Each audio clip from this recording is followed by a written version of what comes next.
સુરત શહેરમાં દારૂની હેરાફેરી સામે પોલીસ દ્વારા સતત કડક કાર્યવાહી કરવામાં આવી રહી છે।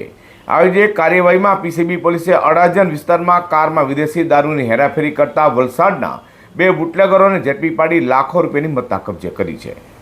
સુરત પોલીસ કમિશનર અનુપમસિંહ ગેહલોતના માર્ગદર્શન હેઠળ શહેરમાં દારૂ અને જુગાર જેવી ગેરકાયદે પ્રવૃત્તિઓને નેસ્તનાબૂદ કરવા માટે ખાસ ડ્રાઈવ હાથ ધરવામાં આવી છે। જેના ભાગરૂપે પીસીબી પીઆઈ આરએસ સુવેરાની ટીમ પેટ્રોલિંગમાં હતી। તે દરમિયાન પોલીસને ચોક્કસ બાતમી મળી હતી કે અડાજણ પોલીસ મથકની હદમાં Pandit Deendayal Upadhyay cable stayed bridge ઉપરથી એક કારમાં દારૂની હેરાફેરી થવાની છે। જે બાતમીના આધારે પોલીસે વોચ ગોઠવી ત્યાંથી પસાર થતી મહિન્દ્રા એક્સયુવી કારને રોકી તપાસ હાથ ધરી હતી।